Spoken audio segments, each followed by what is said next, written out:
ദൈവനാമത്തിന് മഹത്വമുണ്ടാകട്ടെ. വീണ്ടെടുപ്പ് എന്ന പഠന പരമ്പരയുടെ 14ാമത്തെ അവതരണത്തിലാണ് നാം ഇപ്പോൾ എത്തി നിൽക്കുന്നത്. വീണ്ടെടുപ്പ്. മനുഷ്യൻ ദൈവത്താൽ വീണ്ടെടുക്കപ്പെടുന്നു. കാരണം അത് മനുഷ്യൻ്റെ ഏറ്റവും വലിയ ആവശ്യമായിരുന്നു. മനുഷ്യനെ ദൈവമാക്കി വെച്ച സ്ഥാനത്ത് നിന്ന് മനുഷ്യൻ താഴേക്ക് വീണതുകൊണ്ടാണ് അവനെ വീണ്ടെടുക്കേണ്ടി വന്നത്. ഈ വീണ്ടെടുപ്പ് മനുഷ്യന് സ്വയം സാധിക്കുന്ന ഒരു കാര്യമല്ല. അങ്ങനെ ആയിരുന്നുവെങ്കിൽ ദൈവം നമ്മുടെ നടുവിലേക്ക് തൻ്റെ പുത്രനെ മനുഷ്യനായി നൽകേണ്ടതില്ല. ഇപ്പം മനുഷ്യർക്ക് അസാധ്യമായ ഒന്നാണ് അവൻ്റെ വീണ്ടെടുപ്പ്. അവൻ വീണത് പാപത്തിലാണ്, പിശാചിൻ്റെ അടിമത്തത്തിലാണ്. അവിടെ നിന്ന് വീണ്ടെടുക്കപ്പെടണമെങ്കിൽ പിശാചിനെ തോൽപ്പിക്കാൻ ശക്തനായ ഒരാൾ കടന്നു വരേണ്ടതുണ്ട്. അതിനാണ് ദൈവം മനുഷ്യനായി കടന്നു വന്ന് സാത്താൻ്റെ തലയെ തകർത്ത് അവൻ്റെ ബന്ധനങ്ങളിൽ നിന്ന് മനുഷ്യനെ വീണ്ടെടുത്തത്. ഈ പഠന പദ്ധതിയുടെ 14ാമത്തെ അവതരണത്തിൽ നമ്മൾ നിൽക്കുമ്പോൾ ഇത് ആരംഭിച്ചത് എവിടെയാണ്? ദൈവത്തിൻ്റെ മനസ്സിൽ പണ്ടേ നിത്യതയിൽ വെച്ച് തന്നെയുള്ള പദ്ധതിയാണെങ്കിലും ഭൂമിയിൽ ചരിത്രപരമായിട്ട് ഇത് സംഭവിപ്പിച്ചതിന് തുടക്കം അബ്രഹാമിലൂടെയാണ്. ഉൽപ്പത്തി പുസ്തകം 3:15 ഇത് വാഗ്ദാനം ചെയ്യപ്പെട്ടു. ഏദൻ തോട്ടത്തിൽ വെച്ച് മനുഷ്യൻ്റെ പതനത്തിൻ്റെ പശ്ചാത്തലത്തിൽ തന്നെ വീണ്ടെടുപ്പെന്ന പദ്ധതിയെക്കുറിച്ച് ദൈവം സൂചന നൽകി.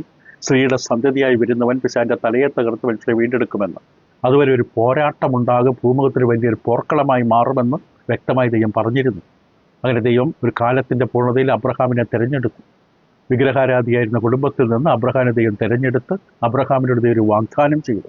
അത് ഉൽപ്പത്തി പുസ്തകത്തിൻ്റെ 12ാം അധ്യായത്തിൻ്റെ 1, 2, 7 വാക്യങ്ങളിൽ നമുക്കത് കാണാൻ സാധിക്കും. ദൈവം അബ്രഹാമിനോട് നൽകിയ വാഗ്ദാനത്തിൽ പ്രധാനമായിട്ട് 3 കാര്യങ്ങളുണ്ട്, അല്ലെങ്കിൽ പ്രധാനമായി 2 കാര്യങ്ങളെന്ന് പറയാം. ഒന്ന് ദേശം, ജാതി ദേശം എന്ന വാഗ്ദാനം. മറ്റൊന്ന് ആത്മീക സന്തതി എന്ന വാഗ്ദാനം.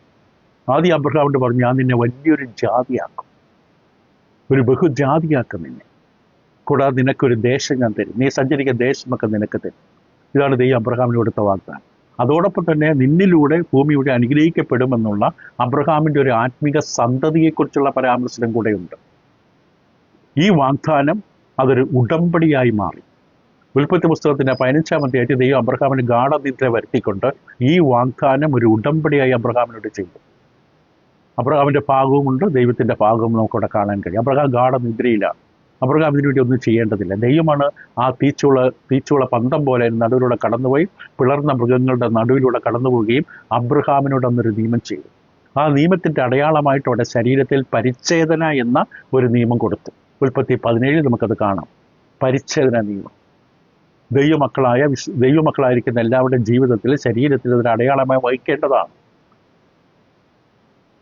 പക്ഷെ അതേ സമയത്ത് നമ്മളൊരു കാര്യം ഓർക്കണം, ഇത് പഴയ നിയമ പശ്ചാത്തലത്തിൽ.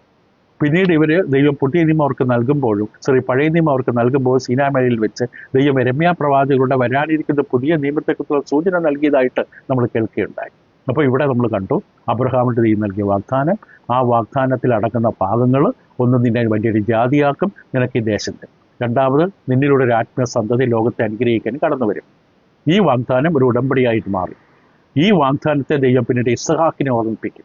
ഉൽപ്പത്തി പുസ്തകം 26ാം അധ്യായത്തിൽ ഇസ്ഹാക്കിനോട് ഈ വാഗ്ദാനം ഓർമ്മിപ്പിക്കും. ഞാൻ നിന്റെ പിതാവായ അബ്രഹാമിൻ്റെ ദൈവമാണ് എന്ന് പറഞ്ഞുകൊണ്ട് ഇസ്ഹാക്കിനെ പ്രത്യക്ഷപ്പെട്ടുകൊണ്ട് ദൈവം ഈ വാഗ്ദാനം ഓർമ്മിപ്പിക്കുകയാണ്. ഈ മനുഷ്യരെല്ലാം ഭൂമിയിൽ ദൈവത്തിൻ്റെ വാഗ്ദാനത്തിൻ്റെ നിവൃത്തിക്ക് വേണ്ടി ദൈവം അനുവദിച്ച ജീവിതങ്ങളാണ്. 28ാമത്തെ ഉൽപ്പത്തിയിൽ യാക്കോബിനോട് ഇതേ വാഗ്ദാനം ഓർമ്മിപ്പിക്കും. ഓർമ്മപ്പെടുത്തുക മാത്രമാണ്. അബ്രഹാമിനോട് ചെയ്ത ഈ വാഗ്ദാനം യാക്കോബിനോട് ഓർമ്മിപ്പിക്കും. പിന്നീട് കാലം നമ്മൾ നോക്കുമ്പോൾ ചരിത്രത്തിൽ അവർ ഉൽപ്പത്തി പുസ്തകം 46ാം അധ്യായത്തിൽ എത്തുമ്പോൾ ഈ യാക്കോബിൻ്റെ 12 മക്കളടങ്ങുന്ന ഇസ്രായേൽ ജനത ക്ഷാമം കാരണം ഈജിപ്തിലേക്ക് പോകേണ്ടി വരുന്ന അവസ്ഥയുണ്ടാകും. ഒരു ഈജിപ്തിലേക്ക് പലായനം ചെയ്യും. ഒരു ഈജിപ്തിലേക്ക് പലായനം ചെയ്യുന്നതിനെക്കുറിച്ച് ഉൽപ്പത്തി 46 വാക്യങ്ങൾ കാണാം. ജോസഫിനെ ദൈവം നേരത്തെ തന്നെ അവിടെ അയച്ചു. ജോസഫിലൂടെ ആ ജനതയെ സാത്താൻ ആ സമൂഹത്തെ നശിപ്പിക്കാതിരിക്കാൻ, സാത്താൻ്റെ തന്ത്രങ്ങൾ വിജയിക്കാതിരിക്കാൻ ജോസഫിനെ നേരത്തെ തന്നെ അവിടെ അയച്ചതായി നമുക്ക് കാണാം. അപ്പോൾ സാത്താൻ്റെ തന്ത്രമായിരുന്നു ഇസ്രായേലത്തെ നശിപ്പിക്കണം. ഇസ്രായേലത്തെ നടുവിലൂടെ വരാനിരിക്കുന്ന, തൻ്റെ തലയെ തകർക്കാൻ വരാനിരിക്കുന്ന വ്യക്തി വരാതിരിക്കാനുള്ള തന്ത്രങ്ങൾ മെനയാണ്. പക്ഷെ ദൈവം മുൻകൂട്ടി പ്രവർത്തിച്ചു. പുറപ്പാട് പുസ്തകത്തിൻ്റെ 6ാം അധ്യായത്തിൽ അവിടെ നിന്ന് അവർ 430 വർഷം അല്ലെങ്കിൽ 450 വർഷത്തിൻ്റെ പ്രവാസത്തിന് ശേഷം അവിടെ നിന്ന് പുറത്തേക്ക് വരും. മോശയുടെ നേതൃത്വത്തിൽ പുറത്തേക്ക് വരും. അവിടെ വെച്ച് സിനാമിയുടെ ചുവട്ടിൽ വെച്ച് ദൈവം ഇസ്രായേലിനെ ഒരു രാഷ്ട്രമാക്കും. അപ്പോൾ ഈ അബ്രഹാമിനോട് നൽകിയ വാഗ്ദാനമൊക്കെ നിവൃത്തിയാവുകയാണ്. ഈജിപ്തിൽ വെച്ച് തന്നെ ഒരു വലിയ ജാതിയായി മാറും അവർ. 6 ലക്ഷത്തിൽ പരം ആൾക്കാരാണ് പുറത്തേക്ക് വരുന്നത്. ദൈവം അവർക്ക് നിയമം കൊടുക്കും. ദൈവം കൊടുത്ത ഈ പഴയ നിയമം പുറജാതികൾക്ക് വേണ്ടിയല്ല, ഇസ്രായേൽ ജനത്തോട്.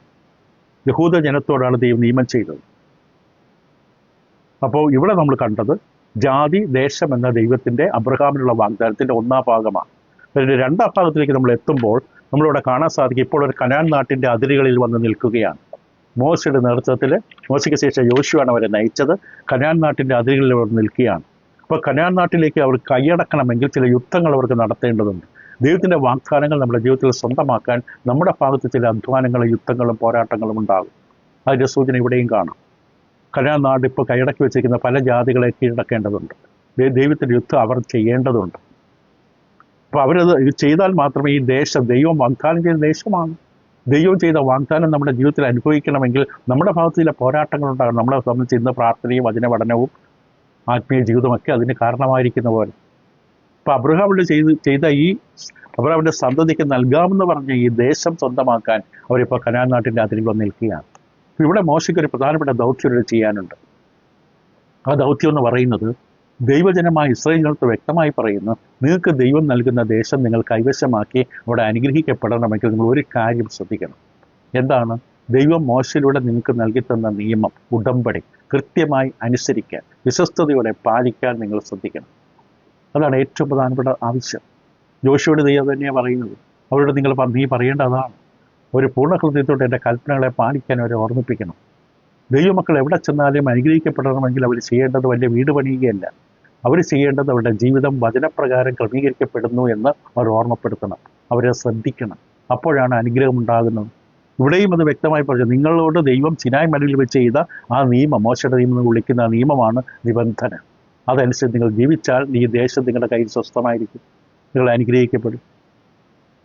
ഇപ്പോൾ ഈ ഒരു കാര്യം അവരെ ഓർമ്മപ്പെടുത്തുകയാണ്. ആവർത്തന പുസ്തകത്തിൻ്റെ 28, 29, 30 വാക്യങ്ങൾ, 30 അധ്യായങ്ങൾ, 3 അധ്യായങ്ങൾ. അനുഗ്രഹത്തിൻ്റെ ശാപത്തിൻ്റെ മലയുടെ മുമ്പിൽ ആലങ്കാരികമായ 2 മലകൾ ചൂണ്ടിക്കാണിച്ചിട്ട് ഏബാൽ മലയും ഗേരസീൻ മലയുടെ മുമ്പിൽ നിർത്തിക്കൊണ്ട് മോശ ഇസ്രായേൽ ജനത്തോട് പറയും, ഒന്ന് അനുഗ്രഹത്തിൻ്റെ മല, ഒന്ന് ശാപത്തിൻ്റെ മല. അവരതിൻ്റെ സാക്ഷികളാണ്. ദൈവം ഇവർക്ക് കൊടുത്ത വാഗ്ദാനത്തിൻ്റെയും വാക്കുകളുടെയും കൽപ്പനകളുടെയും സാക്ഷികളാണ് ഈ 2 മലകൾ.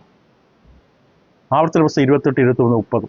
ഇപ്പോൾ കനാൻ നാട്ടിലേക്ക് പ്രവേശിക്കുന്നതിന് മുമ്പായി മോശ അവരോട് വ്യക്തമായിട്ട് ഈ അനുഗ്രഹത്തിൻ്റെ ശാപത്തിൻ്റെ ഉടമ്പടികളെക്കുറിച്ച് പറയും. ആവർത്തന പുസ്തകം 29-ാമത്തെ 1-ാം വാക്യത്തിൽ മോശ എല്ലാ ഇസ്രായേലിനെയും വിളിച്ചുകൂട്ടി പറഞ്ഞു എന്തെന്നാൽ, യഹോവ മിസ്രയീം ദേശത്ത് വെച്ച് നിങ്ങൾ കാണുകെ ഫറവോനോടും അവൻ്റെ സകല ഭൃത്യന്മാരോടും അവൻ്റെ സർവ്വദേശത്തോട് ചെയ്തൊക്കെ നിങ്ങൾ കണ്ടുവല്ലോ എന്ന് പറഞ്ഞുകൊണ്ടാണ് അവിടെ ആരംഭിക്കുന്നത്. ഇപ്പം ദൈവം നിങ്ങളെ നടത്തിക്കൊള്ളുന്ന വിധം നിങ്ങൾക്കിപ്പോൾ അറിയാം. അത്ഭുതം പ്രവർത്തിച്ചാണ് ദൈവം നിങ്ങളെ കൊണ്ടുവന്നത്. അത് നിങ്ങൾ കണ്ണുകൊണ്ട് കണ്ടതാണ്. നിങ്ങൾ ഉറങ്ങിക്കിടക്കുമ്പോഴല്ല സംഭവിച്ചത്. നിങ്ങൾ കണ്ണുകൊണ്ട് കണ്ടു. ചെങ്കടൽ 2 മതിൽ പോലെ നിങ്ങളുടെ ചുറ്റും നിന്നത്. നിങ്ങൾ അതിലൂടെ കടന്നു വന്നു. അബ്രഹാമിന് ദൈവം വാഗ്ദാനത്തെ നിവൃത്തിയെക്കുറിച്ച് നിങ്ങൾക്ക് കാണാം. അബ്രഹാമിന് ദൈവം വാഗ്ദാനം കൊടുക്കുമ്പോൾ, ദേശത്തിൻ്റെ വാഗ്ദാനം കൊടുക്കുമ്പോൾ നിബന്ധനകളില്ല. ഈ ദേശം ഞാൻ നിനക്ക് തരുമെന്നേ പറഞ്ഞത്. ഇവിടെ നിബന്ധനകൾ വിധേയപ്പെട്ടതല്ല ആ വാഗ്ദാനം. പക്ഷേ ശരിക്കും ഇസ്രായേലിന്റെ അടുക്കൽ വരുമ്പോൾ ഈ ദേശം സ്വന്തമാക്കണമെങ്കിൽ ആവർത്തനം 29-ന്റെ 8-9 വാക്യങ്ങൾ പറയുന്ന പോലെ, ആകയാൽ നിങ്ങൾ ചെയ്യുന്നതൊക്കെ സാധിക്കേണ്ടത് ഈ നിയമത്തിൻ്റെ വചനങ്ങളെ പ്രമാണിച്ച് നടപ്പീൻ. അത് യോശുവയോട് തന്നെ പറയുന്നു. ഇടത്തോട്ട് വലത്തോട്ട് തിരിയരുത്. ഞാൻ നിന്നോട് കൽപ്പിക്കുന്ന കൽപ്പന അനുസരിച്ച് നടത്താൻ നീ ചെയ്യുന്നതൊക്കെ സാധിക്കും. നീ കൃതാർത്ഥനായി. ഒരാൾക്ക് നിന്റെ അതിനെ നിൽക്കാൻ പറ്റില്ല.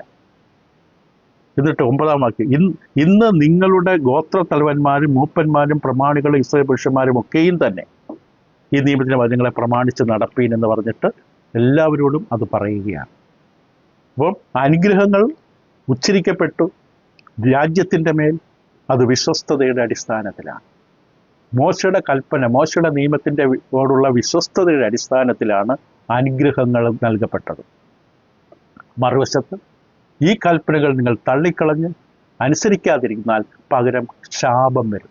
അനുഗ്രഹം കിട്ടില്ലെന്ന് മാത്രമല്ല, അതിന് പകരം വരാൻ പോകുന്ന ശാപമാണ്. പലരുടെയും ധാരണ അനുഗ്രഹം കിട്ടില്ലെന്നല്ലേ ഉള്ളൂ, സാരമില്ല. പക്ഷെ അതല്ല ദൈവം പറയുന്നത്. ദൈവക്രോധം നിങ്ങളുടെ മേൽ വസിക്കും. യോഹന്നാൻ 3. ഇവിടെ പറയുന്നത് ശാപം നിങ്ങളുടെ മേൽ വരും. ഗലാത്യരിൽ നിങ്ങൾ ശപിക്കപ്പെട്ടവരാണ്. ദൈവത്തിൽ നിന്ന് കൂട്ടിച്ചേർക്കുക എടുത്തുകളയുക ചെയ്താലും നമുക്ക് വരാൻ പോകുന്ന അവസ്ഥയാണ് ശാപം നമ്മുടെ മേൽ വരും. അപ്പോൾ ഇവിടെ വളരെ വ്യക്തമായിട്ട് ഇന്ന് പലപ്പോഴും തെറ്റായൊരു ദുരുപദേശം പ്രചരിക്കുന്നുണ്ട്. ഇസ്രായേൽ ജനങ്ങൾ തിരിച്ചവരുടെ സ്വന്തം നാട്ടിലേക്ക് തിരിച്ചു വരാനുള്ള വാഗ്ദാനം ഇന്നും നിവൃത്തിയായിട്ടില്ല. ഇസ്രായേൽ ജനങ്ങൾ അവസാനം തിരിച്ചു വരും, കർത്താവ് യേശു രാജാവായി ഇവിടെ വാഴും എന്നൊക്കെയുള്ള ദുരുപദേശം പരന്നിരിക്കുന്നതുകൊണ്ട് ഈ പഠനങ്ങളിൽ പറയുന്ന കാര്യങ്ങൾ വ്യക്തമായി കൃത്യമായി ബോധ്യപ്പെടണം. ആദ്യമായിട്ട് അനുഗ്രഹങ്ങളെക്കുറിച്ച് ആവർത്തനം 28.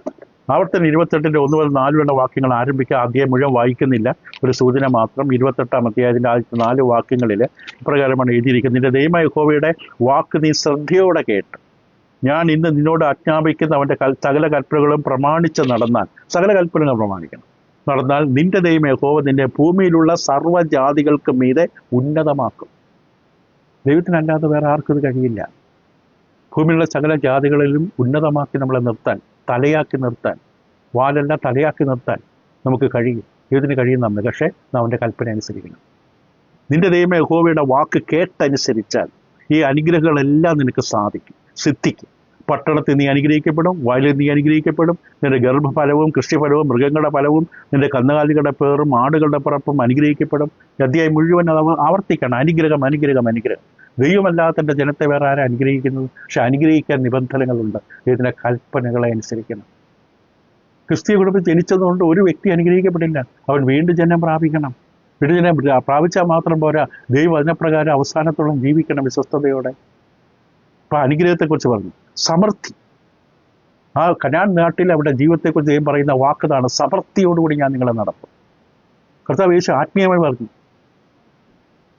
നിങ്ങൾ സമൃദ്ധിയുള്ള ജീവിതം നിങ്ങൾക്ക് നൽകാം. യോഹന്നാൻ 10:10. പക്ഷേ ദൈവത്തിൻ്റെ കൽപ്പനകൾ, മോശയുടെ നൽകപ്പെട്ട കൽപ്പനകൾ നിങ്ങൾ ശ്രദ്ധയോടെ കേട്ടനുസരിക്കണം. അവിടെ ആ കണ്ടീഷൻ, നിബന്ധന വ്യക്തമാണ്. 2-ാം വാക്യം, 9-ാം വാക്യം, 13-ാം വാക്യം. നിന്റെ ദൈവമായ യഹോവയുടെ വാക്ക് കേട്ടനുസരിച്ചാൽ, ഈഫ് എന്ന വാക്ക്. 9-ാം വാക്യം, നിന്റെ ദൈവമായ യഹോവയുടെ കൽപ്പനകൾ പ്രമാണിച്ച് എൻ്റെ വഴികളിൽ നടന്നാൽ. 13-ാം വാക്യം, ഞാൻ ഇന്ന് നിന്നോട് ആജ്ഞാപിക്കുന്ന ദൈവമായ യഹോവയുടെ കൽപ്പനകൾ കേട്ട് പ്രമാണിച്ച് നടന്നാൽ. അത് നമ്മൾ തീരുമാനിക്കണം. അതിനുള്ള തീരുമാനം എടുക്കാനുള്ള കഴിവ്, പ്രാപ്തി മനുഷ്യ ദൈവം തന്നിട്ടുണ്ട്. ഞാൻ തീരുമാനിക്കണം, ദൈവത്തിൻ്റെ കൽപ്പന അനുസരിച്ച്, വചനമനുസരിച്ച് എൻ്റെ ജീവിതം നിയന്ത്രിക്കപ്പെടണോ എന്ന് ഞാൻ തീരുമാനിക്കണം. എനിക്ക് വേണ്ടി വേറെ ആൾക്ക് ജീവിക്കാൻ പറ്റില്ല. ഞാൻ തന്നെ തീരുമാനിക്കണം എൻ്റെ ജീവിതം. അപ്പോൾ അത് നിബന്ധനകൾക്ക് വിധേയമാണ് അനുഗ്രഹം. ഞാൻ ഇങ്ങനെ ജീവിച്ചാലേ അനുഗ്രഹം കിട്ടുമെന്ന് ധാരണ ഇല്ല. നിബന്ധനകൾക്ക് വിധേയമാണ് അനുഗ്രഹം. അത് വളരെ വ്യക്തമാണ്. അത് 9-ാം വാക്യം പറയുന്ന പോലെ, നിന്റെ ദൈവമായ യഹോവയുടെ കൽപ്പനകൾ പ്രമാണിച്ച് എൻ്റെ വഴികളിൽ നടന്നാൽ യഹോവ നിന്നോട് സത്യം ചെയ്ത പോലെ നിന്നെ തനിക്ക് വിശുദ്ധൻ ജനമാക്കും. ഇതിൻ്റെ വിശുദ്ധ ജനത്തിൽ പ്രയോജനമുള്ള ജനമായി മാറും. അതോടൊപ്പം ശാപത്തെക്കുറിച്ച് 15 മുതൽ 68 വരെ. ആവർത്തനം 28-ാം അധ്യായത്തിലെ 15 മുതൽ 68 വരെ. അത് വായിക്കാൻ നമുക്ക് സമയം നമ്മുടെ മുമ്പിലില്ല. നിങ്ങളുടെ കയ്യിൽ ബൈബിൾ ഉള്ളതാണ്. 15 വാക്യം മാത്രം വായിക്കാം. എന്നാൽ നീ നിന്റെ ദൈവമായ യഹോവയുടെ വാക്ക് കേട്ട് ഞാൻ ഇന്ന് നിന്നോട് ആജ്ഞാപിക്കുന്ന അവൻ്റെ കൽപ്പനകളും ചട്ടങ്ങളും പ്രമാണിച്ച് നടക്കാഞ്ഞാൽ ഈ ശാപമൊക്കെ നിനക്ക് വന്ന് ഭവിക്കും. ജീവിതത്തിൽ ഈ ശാപം നമ്മുടെ മേൽ വരും എന്ന് പറയുകയാണ്. 68 വരെയുള്ള വാക്യങ്ങൾ. നീണ്ട ലിസ്റ്റാണ് ശാപത്തെക്കുറിച്ച്. കാരണം മനുഷ്യൻ്റെ സ്വഭാവം അതാണ് അർഹിക്കുന്നത്. അവിശ്വസ്തത, ദൈവത്തിൻ്റെ വചനത്തോടുള്ള അവിശ്വസ്തത, ഇതാണ് ഇസ്രായേലിൻ്റെ നാശത്തിന് കാരണം. അപ്പം ഈ ശാപങ്ങൾ മോശ അവിടെ അവതരിപ്പിക്കുമ്പോൾ ആ ശാപത്തിൽ പലതുണ്ട്. രോഗങ്ങളുണ്ട്, ക്ഷാമമുണ്ട്, മറ്റുള്ളവരെ അപമാനിക്കുന്ന അവസ്ഥകളുണ്ട്, തള്ളിക്കളയുന്ന അവസ്ഥ വരും. ഇതെല്ലാം വിഗ്രഹാരാധനയും അനുസരണക്കേടിൻ്റെ അനന്തരഫലമാണ്. ദൈവത്തെ ഹൃദയത്തിൻ്റെ സിംഹാസനത്തിൽ കുടിയിരുത്തി ദൈവത്തെ ആരാധിച്ച് ബഹുമാനിക്കുന്നതിന് പകരം വിഗ്രഹങ്ങളെ, ഇഴജന്തുക്കളെയും, പട്ടിയെയും പൂച്ചയെയും കഴുതയും ആടിനെയും കുരങ്ങനെയും ഒക്കെ ആരാധിക്കുന്ന അവസ്ഥയിലേക്ക് മനുഷ്യൻ തരം താഴ്ന്നപ്പോൾ ദൈവം അതിൻ്റെ പ്രതിഫലം അവർക്ക് കൊടുക്കാതിരിക്കില്ല. ന്യായമായ പ്രതിഫലം അവർക്ക് ലഭിക്കും. റോമനെത്തി പറയുന്ന പോലെ അനുസരിക്കേണ്ട ഫലമാണ്. ദൈവത്തിൻ്റെ കൽപ്പനകളെ തള്ളിക്കളയുന്നതിൻ്റെ ഭവിഷ്യത്ത് മനുഷ്യൻ ഈ ഭൂമിയിൽ വെച്ച് അനുഭവിക്കും, പിന്നീട് നിത്യ നരകത്തിൽ അനുഭവിക്കും. ഇത് ദൈവം അയച്ചതാണ് ഈ ശാപങ്ങൾ. ഒരിക്കലും മനുഷ്യൻ്റെ കോപമല്ല ഇത്, ദൈവത്തിൻ്റെ ശാപങ്ങളാണ്. മോശ കൃത്യമായി അവർക്കത് പറഞ്ഞു കൊടുത്തു, താക്കീതിൻ്റെ സൂചനകൾ കൊടുത്തു. രാജ്യം മുഴുവൻ നിങ്ങൾ അനുഭവിക്കുന്നില്ല. രാഷ്ട്രീയ തലത്തിൽ രാജ്യം മുഴുവൻ അനുഭവിക്കാൻ പോകുന്ന ഒന്നാണ്. നിങ്ങൾക്ക് അനുതാപമില്ലാത്ത അവസ്ഥയാണ് നിങ്ങൾക്കുള്ളതെങ്കിൽ, ജീവിതത്തിലെ തെറ്റുകുറ്റങ്ങളെക്കുറിച്ച് തിരിച്ചറിഞ്ഞ് അനുഭവിക്കാത്ത അവസ്ഥയാണെങ്കിൽ ശാപമായിരിക്കും എവിടെയും. നമുക്ക് അനുഗ്രഹം തോന്നുന്ന പലതിൻ്റെ ഉള്ളിൽ ശാപം ഒളിഞ്ഞു കിടപ്പുണ്ട്, കെണി ഒളിഞ്ഞു കിടപ്പുണ്ട്. നമ്മളതിന് അനുഗ്രഹം തോന്നും, കുറേ സമ്പത്ത് കിട്ടി അനുഗ്രഹം എന്ന് വിചാരിക്കും. പക്ഷെ അനുഗ്രഹമല്ല, അത് ശാപമാണ്, നശിക്കാനുള്ള കെണിയാണത്. ഏറ്റവും വലുതായിട്ട് 28-ാം അധ്യായത്തിൻ്റെ 63-64 വാക്യങ്ങൾ. 28-ാം അധ്യായം ആവർത്തനം 63-64 വാക്യങ്ങൾ ഇങ്ങനെ നമുക്ക് വായിച്ച് കേൾക്കാം. നിങ്ങൾക്ക് ഗുണം ചെയ്യുവാനും നിങ്ങളെ വർദ്ധിപ്പിപ്പാനും യഹോവ നിങ്ങളുടെ മേൽ പ്രസാദിച്ചിരുന്നത് പോലെ തന്നെ നിങ്ങളെ നശിപ്പിപ്പാനും നിർമൂലമാക്കുവാനും യഹോവ പ്രസാദിച്ച് നിങ്ങൾ കൈവശമാക്കാൻ ചില ദേശത്ത് നിങ്ങളെ പറിച്ചു കളയും. ദൈവനിൽ പ്രസാദിച്ച് അനുഗ്രഹിക്കാൻ വേണ്ടി ദൈവം പ്രസാദിച്ചു. ഇംഗ്ലീഷിൽ ഡിലൈറ്റഡ് ടു ബ്ലസ്. ദൈവം അവരെ അനുഗ്രഹിക്കാൻ വേണ്ടി വളരെയധികം ആഗ്രഹിച്ച് അനുഗ്രഹിച്ചുകൊണ്ടിരിക്കുന്നു. അപ്പോൾ ഇതേപോലെ തന്നെ നിങ്ങളെ നശിപ്പിക്കാൻ വേണ്ടി ഞാൻ ശ്രദ്ധ വെച്ച് നിങ്ങളെ നശിപ്പിക്കും. ദൈവം ഒരു വാശി പോലെയാണ്. തന്നെ വേണ്ടെങ്കിൽ ദൈവം പോലും നിങ്ങളെ ഞാൻ അനുവദിക്കില്ല ജീവിക്കാൻ. ആ അർത്ഥമാണ് അവിടെ. കൈവശമാക്കാൻ ചെല്ലുന്ന ദേശത്ത് നിങ്ങളെ പറിച്ചു കളയും. എവിടെയെങ്കിലും ഒരു കുഴി കുഴിച്ചാൽ അവിടെ ഞാൻ നടാൻ സമ്മതിക്കില്ല. നമുക്കറിയാം യാക്കോബിന്റെ കിണറിനെ കുറിച്ച്. കുഴിക്കുന്ന കിണറൊക്കെ വേറെ ആൾക്കാർ അവകാശപ്പെടുകയാണ്. അവസാനം ഒരു കിണർ വന്നപ്പോഴാണ് അവർക്ക് മനസ്സിലായി ഇതാണ് ദൈവം അനുഗ്രഹിച്ച സ്ഥലം.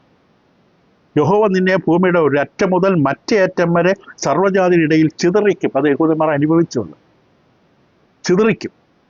അവിടെ നീയും നിന്റെ പിതാക്കന്മാർ അറിഞ്ഞിട്ടില്ലാത്തവയായി മരവും കല്ലും കൊണ്ടുള്ള അന്യദൈവങ്ങളെ സേവിക്കും. ജീവനുള്ള സത്യദൈവത്തെ ആരാധിക്കാനും സ്നേഹിക്കാനും ബഹുമാനിക്കാനും കൃപ ലഭിച്ച മനുഷ്യർ, ദൈവമക്കൾ, യഹൂദന്മാർ ഇപ്പോൾ കല്ലും മണ്ണും ആരാധിക്കുന്ന അവസ്ഥയിൽ. ഇന്ന് മനുഷ്യന്റെ അവസ്ഥ അത് തന്നെയാണ്. ഇപ്പം പ്രവാസം, അടിമത്തം, അന്യജാതികളുടെ നടുവിൽ, അന്യരാജ്യങ്ങളുടെ നടുവിൽ. എന്താണ് കാരണം? അനുസരണക്കേട്. ദൈവത്തിൻ്റെ നിയമവ്യവസ്ഥയോടുള്ള വെല്ലുവിളി. ദൈവത്തെ ദൈവമെന്ന ഹൃദയത്തെ സ്വീകരിക്കാൻ കുടിയിരുത്താൻ തയ്യാറാകാത്ത അവസ്ഥ. നമ്മുടെ ഹൃദയത്തിൽ എപ്പോഴും കരുതേണ്ട ഒരു സത്യമാണ്. ദൈവം അബ്രഹാമിന് കൊടുത്ത ജാതി, ദേശം എന്ന വാഗ്ദാനം, അതിനോട് ആ പഠനത്തിൽ ഇത് വളരെ പ്രധാനമാണ്. ഒരു വാക്കും കൂടി ഈ വിഷയത്തിൽ നമ്മൾ ചിന്തിക്കേണ്ടതുണ്ട്. ആവർത്തന പുസ്തകം 8-ാം അധ്യായം. ആവർത്തന പുസ്തകത്തിൻ്റെ 8-ാം അധ്യായത്തിൻ്റെ 18 മുതൽ 20 വരെ നമ്മൾ നോക്കുമ്പോൾ, ആവർത്തനം 8-ാം അധ്യായത്തിൽ ഇപ്രകാരം നമുക്ക് വായിച്ച് കേൾക്കാം. ആവർത്തന പുസ്തകം 8-ാം അധ്യായം അതിൻ്റെ 18 മുതൽ 20 വരെയുള്ള വാക്യങ്ങൾ. നിന്റെ ദൈവമായ യഹോവയെ നീ ഓർക്കണം. നിന്റെ പിതാക്കന്മാരോട് സത്യം ചെയ്ത് തൻ്റെ നിയമം ഇന്നുള്ളതുപോലെ ഉറപ്പിക്കേണ്ടതിന് അവനല്ലോ നിനക്ക് സമ്പത്തുണ്ടാക്കുവാൻ ശക്തി തരുന്നത്. നിന്റെ ദൈവമായ യഹോവയെ നീ മറക്കുകയും അന്യദൈവങ്ങളെ പിന്തുടർന്നവയെ സേവിച്ച് നമസ്കരിക്കുകയും ചെയ്താൽ നിങ്ങൾ നശിച്ചു പോകുമെന്ന് ഞാൻ നിങ്ങളോട് സാക്ഷീകരിക്കുന്നു. 20. നിങ്ങളുടെ ദൈവമായ യഹോവയുടെ വാക്ക് നിങ്ങൾ കേൾക്കാതിരുന്നത് കൊണ്ട് യഹോവ നിങ്ങളുടെ മുമ്പിൽ നിന്ന് നശിപ്പിക്കുന്ന ജാതികളെപ്പോലെ തന്നെ നിങ്ങളും നശിച്ചു പോകും. എന്ത് പ്രത്യേകതയാണ് ദൈവത്തിന് മക്കൾക്കുള്ളത്? ഒരു പ്രജാതികളെപ്പോലെ വിഗ്രഹാരാധനത്തിൽ പോയാൽ നിങ്ങളുടെ ഉറവിടം വിഗ്രഹാരാധനയുടെ പശ്ചാത്തലത്തിൽ നിന്നാണ്, അബ്രഹാമിൽ നിന്ന്. നിങ്ങൾ വീണ്ടും അതിലേക്ക് തിരിച്ചു പോയാൽ ഞാൻ നിങ്ങളെ നശിപ്പിച്ചു കളയും. ഇത്രയും കൃപയും അനുഗ്രഹവും നൽകി തന്നിട്ട്, കർത്താവിൻ്റെ സഭയെക്കുറിച്ചുള്ള അറിവും പരിജ്ഞാനവും നൽകി തന്നിട്ട്, പരിശുദ്ധ ദാനം ലഭിച്ചിട്ട് നിങ്ങൾ വീണ്ടും ശബ്ദിച്ചിലേക്ക് തിരിച്ചു പോയാൽ അതേപോലെ ഞാൻ വാശിയോടെ നിങ്ങളെ നശിപ്പിക്കും. അതെൻ്റെ നീതിയുടെ സാക്ഷ്യമാകും ലോകത്തിന്. മറ്റൊരു പറയാം, വീട് പണിയാൻ തുടങ്ങി, പക്ഷേ വീട് പണിയാൻ പറ്റിയില്ല, വീണുപോയി. യുദ്ധത്തിന് ഇറങ്ങി തിരിച്ചു, പക്ഷേ തോറ്റു, തുന്നം പാടി. അവർ അതിന് വേണ്ട വിശ്വസ്തതയും സമർപ്പണവും കൊടുത്തില്ല. ഇതല്ലേ നമുക്ക് സംഭവിക്കാൻ പോകുന്നു. ഇതോടൊപ്പം തന്നെ 30-ാമത്തെ ആവർത്തന പുസ്തകത്തിൽ ഇവർ പ്രവാസികളെ പല രാജ്യങ്ങളിൽ ചെന്ന് കഴിയുമ്പോൾ ഇവർക്ക് തിരിച്ചു വരാനുള്ളൊരു അവസരമുണ്ടോ?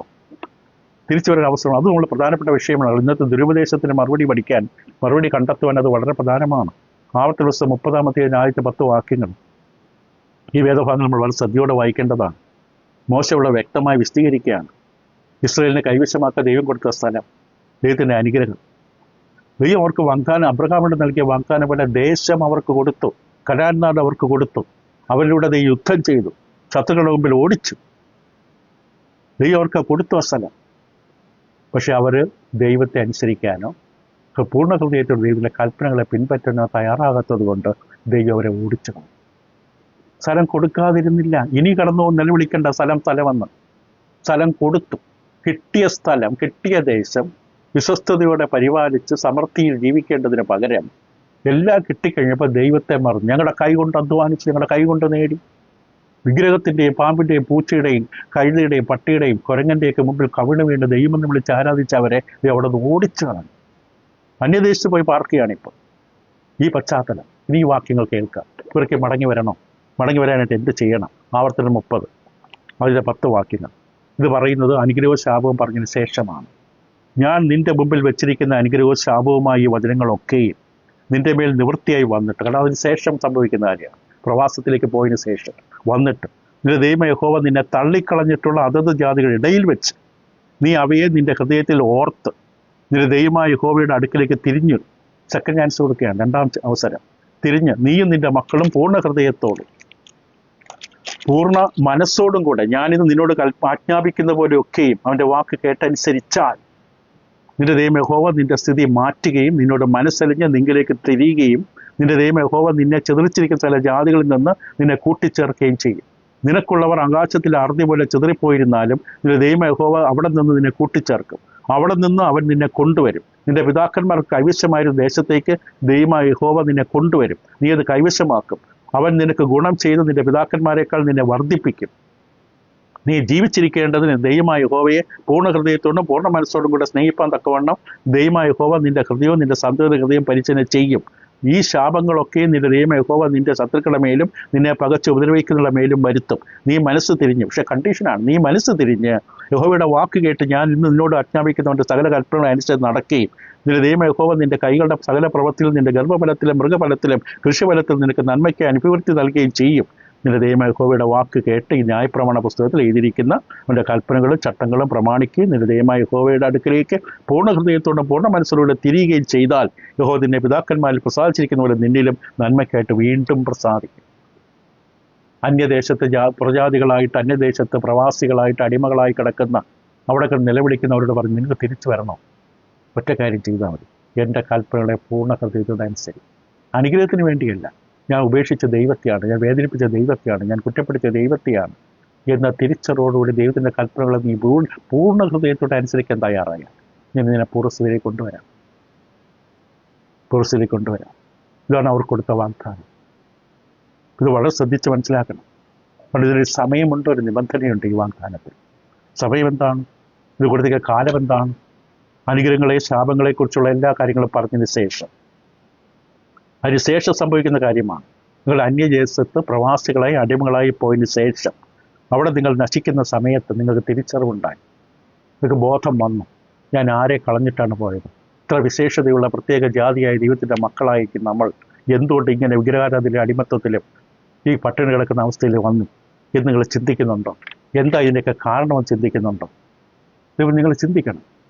നിങ്ങൾ എന്നെ തള്ളിക്കളഞ്ഞുകൊണ്ടാണ് നിങ്ങളിത് അനുഭവിക്കുന്നത് എന്നവരോട് ഓർമ്മപ്പെടുത്തുകയാണ്. നിങ്ങൾ നിങ്ങളുടെ സ്വന്തം ദേശത്ത് നിന്ന് ചിതറിപ്പോയില്ലേ? നിങ്ങളെ ദൈവം തള്ളിക്കളഞ്ഞു, നിങ്ങൾ ദൂരദേശത്തായിപ്പോയില്ലേ? ഇതെന്തുകൊണ്ട് ഇങ്ങനെ സംഭവിച്ചു? ഇന്ന് അലിഞ്ഞു തിരിയേണ്ട ഗതി വന്നത് എന്തുകൊണ്ട് എന്ന് പറയുകയാണ്. അപ്പം ഇത് സംഭവിച്ചത് അനുഗ്രഹത്തെ ശാപത്തെക്കുറിച്ച് പറഞ്ഞ ശേഷമാണ്. അതാണ് കാലം. രണ്ടാമത് കണ്ടീഷൻ. എന്താ കണ്ടീഷൻ? ആദ്യത്തെ 3 വാക്യങ്ങൾ ഒരിക്കലും ഞാൻ വായിച്ച് കേൾപ്പിക്കാം, ഒരുപക്ഷെ കേട്ടിരിക്കില്ല, മറന്നുപോയിരിക്കാം. ഞാൻ നിന്റെ മുമ്പിൽ വെച്ചിരിക്കുന്ന അനുഗ്രഹവും ശാപവുമായ ഈ വചനങ്ങളൊക്കെ നിന്റെ മേൽ നിവൃത്തിയായി വന്നിട്ട്, അതാണ് കാലം.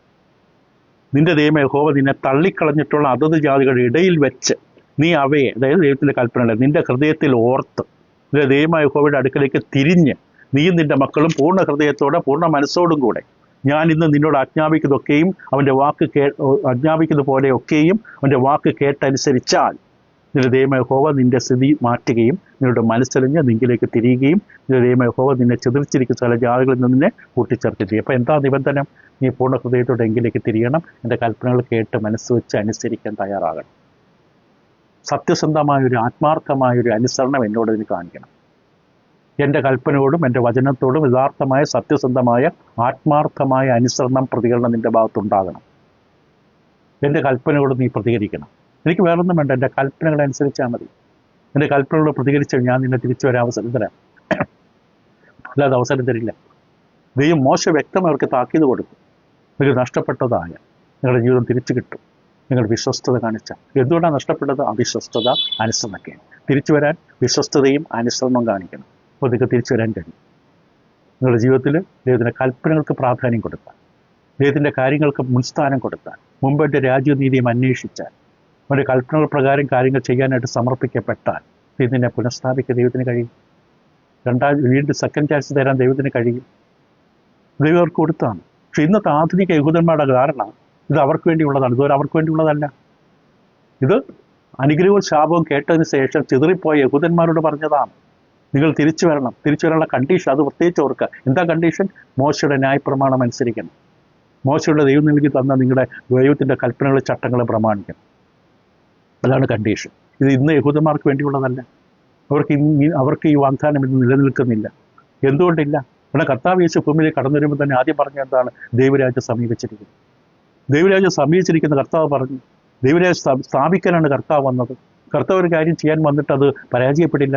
1000 ആണ്ട് വാഴ്ചക്കാരും മറ്റുള്ളവരുടെ ദുരുപദേഷ്ടക്കാരുടെ കാഴ്ചപ്പാടെന്ന് പറയുന്നത് കർത്താവ് യേശുക്രിസ്തു വീണ്ടും വരും, ഭൂമിയിൽ തൻ്റെ രാജ്യം സ്ഥാപിക്കും, 1000 ആണ്ട് ഭൂമിയിൽ വാഴുമെന്ന് പറയുന്നവരാണ്. യഹൂദന്മാർക്ക് ഈ വീണ്ടും ഒരു അവസരം കിട്ടും. യഹൂദന്മാർ തിരിച്ച് തൻ്റെ രാജ്യത്തിലേക്ക് മടങ്ങി വരും. പാലസ്തീൻ അവർ വീണ്ടും സ്വന്തമാക്കും. കർത്താവ് യേശുവിടെ രാജ്യം സ്ഥാപിക്കും. 1000 ആണ്ടോടെ യേശുവിടെ വാഴുമെന്നുള്ള അബദ്ധങ്ങൾ പഠിപ്പിക്കുന്ന ഇങ്ങനെയുള്ള കൂട്ടരുള്ള ഈ ലോകത്തിൽ നമ്മൾ വ്യക്തമായി വചനത്തിൻ്റെ പരിജ്ഞാനമുള്ളവരായിരിക്കണം. കർത്താവ് വന്നു, ദൈവരാജ്യം സമീപിച്ചിരിക്കുന്നു. ഒരു കാര്യം സമീപിച്ചു എന്ന് പറഞ്ഞാൽ അത് കയ്യെത്താവുന്ന ദൂരത്തിലാണ്. അത് പറഞ്ഞത് ആരാണ്? കർത്താവ് യേശുവാണ്. യേശു വിട്ട ഒരു ദാസനല്ല പറഞ്ഞത്, യേശു തന്നെ പറഞ്ഞു ദൈവരാജ്യം സമീപിച്ചിരിക്കും. മർക്കോസ് 1:15 വായിച്ചു കേൾക്കാം. മർക്കോസിന്റെ സുവിശേഷം 1-15 കർത്താവ് യേശു തന്നെ പറഞ്ഞു. എന്നാൽ ഈ യോഹന്നാൻ തടവിലായ ശേഷം യേശു ഗലീലയിൽ ചെന്ന് ദൈവരാജ്യത്തിന്റെ സുവിശേഷം പ്രസംഗിച്ച്, കാലം തികഞ്ഞു, ദൈവരാജ്യം സമീപിച്ചിരിക്കുന്നു, മാനസാന്തരപ്പെട്ട സുവിശേഷം വിശ്വസിപ്പിച്ചു. കാലം തികഞ്ഞു, ദൈവരാജ്യ ഭൂമി സ്ഥാപിക്കാനുള്ള സമയം കൃത്യമായി, കാലക്രമം കൃത്യമായി സംഭവിച്ചു. അപ്പോൾ എന്തെങ്കിലും സമീപത്താണെങ്കിൽ അത് അടുത്തെന്നർത്ഥം. അപ്പോൾ യേശു ക്രിസ്തു പറഞ്ഞ ദൈവരാജ്യം സമീപത്താണ്. അത് യേശു ഇവിടെ ആയിരുന്ന സമയത്താണ് പറഞ്ഞത് ദൈവരാജ്യം സമീപത്താണ്. അപ്പോൾ യേശു ഇവിടെ ആയിരുന്ന സമയത്ത് ദൈവരാജ്യം സമീപത്താണ്, ദൂരെയല്ല. 1000 ആണ്ടുകൾക്ക് ശേഷമല്ല, 10,000 വർഷങ്ങൾക്ക് ശേഷമല്ല. യേശു ഇവിടെ ആയിരുന്ന സമയത്ത് അത് സമീപത്താണെന്ന് യേശു പറഞ്ഞെങ്കിൽ യേശു കള്ളം പറയില്ല. ഭോഷ്കില്ലാത്ത ദൈവമാണ്. ദൈവരാജ്യം സമീപത്ത് തന്നെയാണ്. അപ്പോൾ ഈ പൊള്ളത്തരങ്ങൾ പരത്തുന്ന, ദുരുപദേശങ്ങൾ പരത്തുന്നവർക്ക് പറ്റുന്ന അബദ്ധം ഇതാണ്.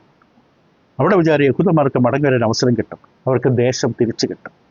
പക്ഷെ ഇവിടെ നമ്മൾ ആവർത്തനം 30 കേട്ടു. ദൈവം അവരോട് പറഞ്ഞു, നിങ്ങളായിരിക്കുന്ന ദേശത്ത് വെച്ച് പൂർണ്ണ ഹൃദയത്തോടും പൂർണ്ണ മനസ്സോടും നിങ്ങൾ എനിക്കെങ്കിലേക്ക് തിരിഞ്ഞ് ഞാനിന്ന് നിന്നോട് ആജ്ഞാപിക്കുന്നത് പോലെയും അവൻ്റെ വാക്ക് കേട്ടനുസരിച്ചാൽ.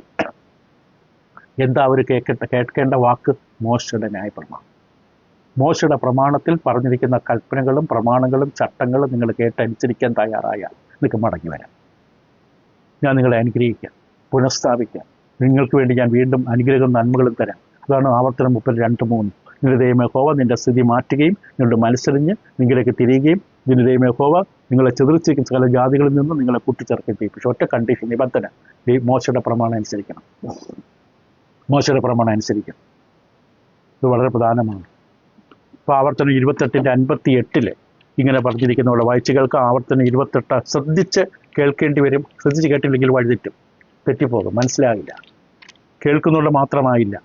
ആവർത്തനം 28:58 ഇങ്ങനെയാണ് എഴുതിയിരിക്കുന്നത്: നിന്റെ ദൈവമായ യഹോവ എന്ന മഹത്വം ഭയങ്കരവുമായ നാമത്തെ നീ ഭയപ്പെട്ട് ഈ പുസ്തകത്തിൽ എഴുതിയിരിക്കുന്ന ഈ ന്യായപ്രമാണത്തിലെ സകല വചനങ്ങളും പ്രമാണിച്ചനുസരിച്ച് നടക്കാൻ ഞാൻ. അപ്പോൾ ഈ പുസ്തകം ന്യായപ്രമാണത്തെ ആണ് അനുസരിക്കേണ്ടത് നിങ്ങൾ തിരിച്ചു വരണമെങ്കിൽ. അതാണ് നമ്മൾ മനസ്സിലാക്കേണ്ട കാര്യം. ഈ യഹൂദന്മാർ ചിതറിപ്പോയ അന്യജാതി ദേശത്ത് ചിതറിക്കിടക്കുന്ന പ്രവാസികളായി അടിമകളായി കിടക്കുന്ന യഹൂദന്മാർക്ക് തിരിച്ചവിടെ നഷ്ടപ്പെട്ട ദേശം ദൈവം കൊടുത്തു, അവർ നഷ്ടപ്പെടുത്തി.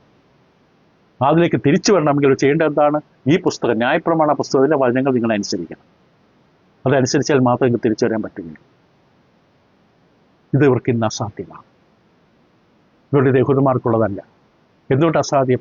ന്യായപ്രമാണം യേശു ക്രൂശിൽ തറച്ചു, ന്യായപ്രമാണം യേശു അവസാനിപ്പിച്ചു, ന്യായപ്രമാണം യേശു നിവർത്തിയാക്കി. ഇന്ന് ന്യായപ്രമാണമല്ല നിലനിൽക്കുന്നത്. യെരമ്യാ 31 നമ്മൾ കണ്ട പുതിയ നിയമമാണ്. ഇവിടെ യഹൂദന്മാർക്ക് ഇന്ന് അനുസരിക്കാൻ ന്യായപ്രമാണമില്ല, അത് യേശു നിവർത്തിച്ചു. പുസ്തകങ്ങൾ കാണാം, ചുരുളുകൾ എവിടെയെങ്കിലും കാണാം, പക്ഷെ അതൊന്നും അനുസരിക്കാൻ ദൈവത്തിന് മുമ്പിൽ ആ നിയമവ്യവസ്ഥയ്ക്ക് വിലയില്ല. അതല്ല ഇന്നനുസരിക്കേണ്ട നിയമം. ഇന്നനുസരിക്കേണ്ട പുതിയ നിയമമാണ്. അപ്പോൾ ഇവരെ പുനഃസ്ഥാപിക്കാം, ഞങ്ങളെ തിരിച്ചു കൊണ്ടുവരാൻ അനുഗ്രഹിക്കുമെന്ന് പറഞ്ഞു. അവരോട് പറഞ്ഞു, പ്രജാതികളായ അന്യദേശത്ത് കിടക്കുന്ന അവരോട് പറഞ്ഞു, നിങ്ങൾ ഈ പുസ്തകത്തിലെ പ്രമാണങ്ങളൊക്കെയും കേട്ടനുസരിച്ചാൽ. അത് പുതിയ നിയമത്തെക്കുറിച്ചല്ല, പഴയ നിയമത്തെക്കുറിച്ചാണ് അവരോട് പറഞ്ഞത്. അത് ആ കാലഘട്ടത്തിൽ അവരോട് പറഞ്ഞാണ്. നിങ്ങളത് കേട്ടനുസരിച്ചാൽ നിങ്ങളെ തിരിച്ചു കൊണ്ടുവരാം, നിങ്ങളെ തിരിച്ചു കൊണ്ടുവരാം. അവർ കൊടുത്ത വാഗ്ദാനമാണ്. ഇന്നത് സാധ്യമല്ല. കാരണം നമുക്കറിയാം, എഫേസ്യർ 2:15 കൊലോസ്യർ 2:15 ചിലപ്പോൾ 2:14-15 പറയുന്ന പോലെ നമുക്ക് എഫേസ്യർ ലേഖനത്തിലെ വാക്യം ഒന്ന് വായിച്ച് കേൾക്കാം. എഫേസ്യർ ലേഖനം 2-ാം വാക്യത്തിൽ കർത്താവ് യേശു ക്രിസ്തു ക്രൂസിൽ എന്താ ചെയ്തത്? സമാധാനം ഉണ്ടാക്കിക്കൊണ്ട് ഇരുപക്ഷത്തെ തന്നിൽ ഒരേ പുതുമനുഷ്യനാക്കി സൃഷ്ടിപ്പാനും ക്രൂസിന്മേൽ വെച്ച് ശത്രുത്വമില്ലാതാക്കി എന്നെ ഇരുപക്ഷത്തെ ഏകശരീര ദൈവത്തോട് നിരപ്പിപ്പാനും തന്നെ. അതിന് 14-ാം വാക്യം, അവൻ നമ്മുടെ സമാധാനം ഇരുപക്ഷത്തെയും, യഹൂദനും പ്രജാതികളും ഇരുപക്ഷത്തെ ഒന്നാക്കി ചട്ടങ്ങളും കൽപ്പനകളുമായി ന്യായപ്രമാണം എന്ന ശത്രുത്വം തന്റെ ജഡത്താൽ നീക്കി വേർപാണ്ട് നടിച്ചുവർ ഇടിച്ചു കളഞ്ഞുകൊണ്ട് സമാധാനം ഉണ്ടാക്കി. അത് കൊലോസ്യ ലേഖനം 2-ാം വാക്യത്തിലും പൗലോസ് അവതരിപ്പിക്കും. അവൻ അതിക്രമങ്ങളൊക്കെ നമ്മോട് ക്ഷമിച്ച ചട്ടങ്ങളാൽ നമുക്ക് വിരോധവും പ്രതികൂലമായിരുന്ന കൈയെഴുത്തും മായ്ച്ച് ക്രൂസിൽ തറച്ച് നടുവിൽ നീക്കിക്കളഞ്ഞു. ഇപ്പം ന്യായപ്രമാണം അല്ല ഇന്ന്, പുതിയ നിയമമാണ്. ഇത് ഇവരോട് പറഞ്ഞ ന്യായപ്രമാണം അനുസരിക്കണം. ഈ പുസ്തകം എഴുതിയിരിക്കുന്ന ന്യായപ്രമാണത്തിലെ വചനങ്ങൾ അനുസരിക്കാമെന്ന് കൃത്യമായിട്ട് 28-58 നമ്മൾ കേട്ടു. അപ്പോൾ അവർക്കിന്ന് സാധ്യമല്ല. ന്യായപ്രമാണം ഇന്നില്ല. ഈ വാഗ്ദാനം യഹൂദന് വേണ്ടിയല്ല, അന്ന് ചിതറിപ്പോയ യഹൂദന് വേണ്ടിയാണ്. ഇന്നത്തെ യഹൂദന് വേണ്ടിയല്ല, ആധുനിക യഹൂദ ജനത്തിന് വേണ്ടിയല്ല. അവർക്ക് രക്ഷയിലേക്ക് മടങ്ങി വരണമെങ്കിൽ കർത്താവ് യേശുവിനെ മസ്സിഹായി സ്വീകരിച്ച് ക്രിസ്തുവിനോട് ചേരുവാൻ സ്നാനം സ്വീകരിച്ച് കർത്താവിൻ്റെ സഭയോട് ചേർക്കപ്പെടണം. അവിടെ ആത്മരക്ഷ പ്രാപിപ്പാൻ ഇതിന് എളുപ്പം സാധിക്കുക. അവിടെ ചുമക്കുന്ന വേരുകൾ യഹൂദ വേരുകളാണ്. ഇപ്പോൾ യഹൂദനെ തിരിച്ചു വരാൻ പറ്റില്ല. 2 കൊരിന്ത്യർ 3:14 കൊരിന്ത്യർക്ക് കുറച്ച് വേഗത്തിൽ ഞാൻ പോകുന്നെങ്കിലും വേണമെങ്കിൽ ഒന്നുകൂടെ കേട്ടു നോക്കുക. കൊരിന്ത്യർക്ക് 2-ാം ലേഖനം 3-ാം വാക്യത്തിൽ പൗലോസ് അപ്പോസ്തലൻ ഇപ്രകാരം പറയുന്നുണ്ട്: എന്നാൽ അവരുടെ മനസ്സ് കഠിനപ്പെട്ടു പോയി, പഴയമ വായിക്കുമ്പോഴൊക്കെയും ആ മൂടുപട നീങ്ങാതെ ഇന്നുവരെ ഇരിക്കുന്നുവല്ലോ, അത് ക്രിസ്തുവിൽ നീങ്ങിപ്പോകുന്നു. പഴയ നിയമം ക്രിസ്തുവിൽ നീങ്ങിപ്പോയി. ഇനിയിപ്പോൾ അവർക്കത് അനുസരിക്കാൻ ഒന്നുമില്ല. അത് യഹൂദനോട്, ഇന്നത്തെ യഹൂദനോടുള്ളതല്ല. അത് അവർക്കതിന് സാധിക്കില്ല. അത് വളരെ വ്യക്തമാണ്. അവരെ അനുസരിക്കേണ്ട നിബന്ധന അന്ന് ചിതറിപ്പോയ സമയത്ത് മോശയുടെ ന്യായപ്രമാണം അനുസരിച്ച് ഞാൻ നിങ്ങളെ തിരിച്ചു കൊണ്ടുവരാമെന്ന് പറഞ്ഞു. ആ ദേശത്തേക്ക് തിരിച്ചു കൊണ്ടുവരാമെന്ന്. മറ്റൊരു ബുദ്ധിമുട്ടെന്ന് പറയുന്നത് ഇവിടെ യാഗമർപ്പിക്കേണ്ട പുരോഹിതന്മാരാണ്. ഇന്ന് AD 70 യെരുശലേം ദേവാലയം തകർക്കപ്പെട്ടപ്പോൾ തീത്തോസ് എന്ന സൈന്യാധിപന്റെ നേതൃത്വത്തിൽ റോമൻ പടയാളികളെ നയിച്ചുകൊണ്ട് തീത്തോസ് സൈന്യത്താൽ ആക്രമിച്ച് യെരുശലേം ദേവാലയം നശിപ്പിച്ചു കളയുമ്പോൾ യഹൂദ രേഖകൾ മുഴുവൻ കത്തിച്ചു കളഞ്ഞതുകൊണ്ട് യഹൂദ ഗോത്രങ്ങളുടെ തെളിവില്ല. ഒരു യഹൂദനെ കണ്ടാൽ നീ ഏത് ഗോത്രത്തിൽപ്പെട്ട വ്യക്തിയാണെന്ന് ചോദിച്ചാൽ അവന് തെളിവില്ല. അത് ബെന്യാമിൻ ഗോത്രമാണോ, യഹൂദ ഗോത്രമാണോ, ലേവ്യ ഗോത്രമാണോ, ഇസ്സാഖാർ ഗോത്രമാണോ, ദാൻ ഗോത്രമാണോ, ഏത് ഗോത്രത്തിൽപ്പെട്ടവനാണെന്ന് ഇന്ന് അറിയാൻ യഹൂദൻ്റെ കയ്യിൽ തെളിവില്ല. അത് ശേഖരിച്ചിരുന്ന യെരുശലേം ദേവാലയം സകല തെളിവുകളും ഈ റോമൻ സൈന്യം കത്തിച്ചാണ്. അവിടെ ഇന്ന് പുരോഹിതൻ എന്ന വ്യക്തിയായിട്ട് ആരുമില്ല. യാഗമഴിക്കേണ്ടത് ലേവ്യ ഗോത്രത്തിൽപ്പെട്ട പുരോഹിതനാണ്. അത് ഈ ലേവ്യനാണെന്ന് എന്താ തെളിവ്? പഴയ നിയമത്തിലെ പുസ്തകമൊക്കെ അറിയാം. വംശാവലികൾ കൊടുത്തിരിക്കുന്നത് അതിനു വേണ്ടിയാണ്. ഒരാളെ രാജാവായി നിയമിക്കുമ്പോൾ അയാളുടെ വംശാവലി കൃത്യമായി പരിശോധിക്കും. രാജകീയ വംശാവലിയാണ്, പുരോഹിത വംശാവലിയാണ്. ചില പുരോഹിതന്മാരുടെ വംശാവലി കണ്ടെത്താൻ കഴിയാത്തതുകൊണ്ട് നെഹമ്യാ പറയും അവരെ ശുശ്രൂഷയ്ക്ക് ഇപ്പോൾ ഏൽപ്പിക്കേണ്ട, അവരുടെ വംശാവലി കണ്ടെത്തിയിട്ടില്ല എന്ന് പറയുന്ന പോലെ ഇന്ന് ഒരു യഹൂദൻ ഏത് ഗോത്രക്കാരനും തെളിവില്ല. അവിടെ പൗരോഹിത്യ ശുശ്രൂഷ നടക്കില്ല, യാഗം അർപ്പിക്കാൻ പറ്റില്ല. ഇതെല്ലാം തടസ്സങ്ങളാണ്. അതുകൊണ്ട് വ്യക്തമായി നമ്മൾ വചനം പഠിച്ചാൽ മനസ്സിലാക്കാൻ കഴിയും. ഇവിടെ പറയുന്നത് യഹൂദന് വേണ്ടി ഇന്ന് പ്രത്യേക പദ്ധതിയൊന്നുമില്ല, അവനുവേണ്ടി പ്രത്യേക വിശേഷതയൊന്നുമില്ല. ഒരിക്കലും ഉണ്ടായിരുന്നു, അവനെ നശിപ്പിച്ചു കളഞ്ഞു. ദൈവം അബ്രഹാമിനെ വലിയ ജാതിയാക്കാമെന്ന് പറഞ്ഞു, ജാതിയാക്കി, ബഹുജാതികളുടെ പിതാവാക്കി മാറ്റി, വലിയ ജനതയുടെ പിതാവാക്കി മാറ്റി. അവർക്ക് ദേശം കൊടുക്കാമെന്ന് പറഞ്ഞു, ദേശം അവർക്ക് കൊടുത്തു. പക്ഷെ അവർ വിശ്വസ്തരായി അവിടെ അടങ്ങി പാർത്തില്ല. ഇവരെ ചിതറിച്ചു കളഞ്ഞു. പക്ഷെ ചിതറിച്ചു കളഞ്ഞിട്ടും ഒരു ചെറിയ കൂട്ടം തിരിച്ചു വന്നതിനെക്കുറിച്ച് അടുത്ത പഠനത്തിൽ പഠിക്കും. ഒരു ശേഷിപ്പ് മടങ്ങി വരും. അതിനെക്കുറിച്ച് നമുക്ക് അടുത്ത പഠനത്തിൽ കാണാം. അപ്പോൾ നമ്മൾ ചിന്തിച്ചത് ഈ വലിയ വിഷയത്തിൻ്റെ ചെറിയ അവതരണങ്ങൾ നമ്മൾ നടത്തുമ്പോൾ നമുക്ക് കിട്ടേണ്ട കാര്യങ്ങൾ നമ്മൾ പഠിക്കുക, മനസ്സിലാക്കുക. യഹൂദൻ്റെ ഇന്നത്തെ അവസ്ഥയുണ്ടാകും. ഒരു ചിതറിക്കിടക്കുകയാണ്. 1948 സ്വാതന്ത്ര്യം പ്രാപിച്ചെന്ന് പറഞ്ഞാൽ പോലും അവന് വചനപ്രകാരമുള്ള ഒരു അനുഗ്രഹം അവന് മടങ്ങിയില്ല. അവന് ഇനി അനുഗ്രഹമുണ്ടെങ്കിൽ കർത്താവ് യേശുവിനെ മശിഹയായിട്ട് സ്വീകരിച്ച് ക്രിസ്തുവിനോട് ചേരുവാൻ സ്നാനം സ്വീകരിച്ച് ദൈവപൈതലായി മാറിയാൽ നമ്മെപ്പോലെ അവർക്കും കർത്താവിൻ്റെ സഭയിലെ അംഗങ്ങളാണ്. നിങ്ങളെ സഹായിക്കട്ടെ. വീണ്ടും കേൾക്കുക, പഠിക്കുക, മനസ്സിലാക്കുക. സത്യം നമ്മളെ സ്വതന്ത്രരാക്കും. വേറെ ഒന്നും നമ്മളെ സ്വതന്ത്രരാക്കില്ല. ദൈവം നമ്മൾ ആവർത്തിച്ച് കേട്ടു, എൻ്റെ പ്രമാണം കേട്ടനുസരിച്ച് ഞാൻ നിങ്ങളെ തലയാക്കാം, നിങ്ങളെ ഞാൻ അനുഗ്രഹിക്കാം. നിങ്ങളുടെ അനുഗ്രഹം എൻ്റെ ശ്രദ്ധയായിരിക്കും. നിങ്ങളെ അനുഗ്രഹിക്കാൻ വേണ്ടി ഞാൻ നിങ്ങൾക്ക് വേണ്ടി ജാഗരിക്കും. എന്തൊരു വാഗ്ദാനമാണ്. പക്ഷെ നമ്മുടെ ഭാഗത്ത് എന്ത് ചെയ്യണം? അവൻ്റെ കൽപ്പനകളെ ശ്രദ്ധയോടെ കേട്ട് അനുസരിക്കണം. കേട്ടതുകൊണ്ട് തന്നെ അറിയണമെന്നില്ല. നമ്മൾ ഇന്നലെ പഠിച്ചു. കേൾക്കുന്നത് ശ്രദ്ധിക്കണം. എന്താ ഞാൻ കേൾക്കുന്നത്? എല്ലാ അനുഗ്രഹവും നിൽക്കുന്ന അവൻ്റെ വചനത്തിലാണ്. അതിനോട് ഞാൻ സമർപ്പിക്കപ്പെടണം. ജാഗ്രതയോടെ ശ്രദ്ധയോടെ വായിച്ച് പഠിക്കണം, പ്രാർത്ഥിക്കണം. അതിന് വചനത്തിൻ്റെ ഹൃദയത്തെ സ്ഥാനമുണ്ടാണ്. നമുക്ക് സാധിക്കുമെങ്കിൽ നമ്മെപ്പോലെ അനുഗ്രഹിക്കപ്പെട്ട ജാതി ഭൂമിയിൽ വേറെ നിങ്ങളെ സഹായിക്കട്ടെ, അനുഗ്രഹിക്കട്ടെ. Thank you.